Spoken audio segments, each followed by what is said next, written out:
Hi everyone, today we will be talking about mistakes. So, mistakes, we have all been there, we have all made them, and mistakes happen in different ways. Sometimes you have good intentions, you do something wrong, and then it doesn't turn out as planned. Other times, we do something that we know is wrong, we may feel bad, or because of the outcome, we regret what we did and realize that we made a mistake. Sometimes the mistakes that we make don't only affect us, but also the people around us are directly affected. Let me take the time to say that I hate to make mistakes, and people always say that hate is such a strong word, but in this case, I really do because to an extent I like things to be perfect. But that is a different story for a different time because, of course, things don't always turn out the right way or the way that we want it to. So in the process of finding our way to do the right things, we definitely do make mistakes along the way, and this is especially true for our Christian journey. Sometimes when we make a mistake and we know that it's something wrong that we did, we find it hard to turn to God.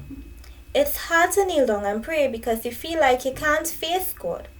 How could I talk to God knowing what I have done? So we may get down on ourselves or feel ashamed or guilty for what we have done. Sometimes you don't pray for days. And I say that because that used to happen to me before I was baptized. 2, 3 days passed and I wouldn't pray.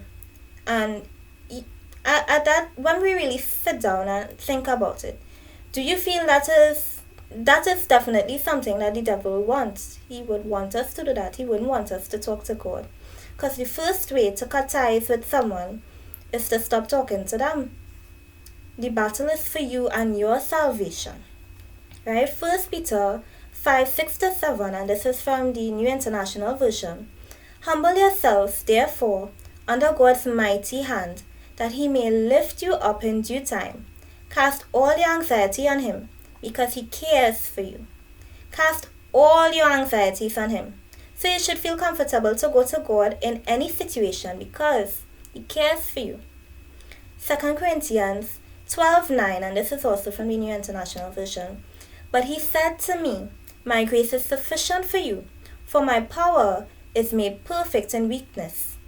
Therefore I will boast all the more gladly about my weaknesses, so that Christ's power may rest on me.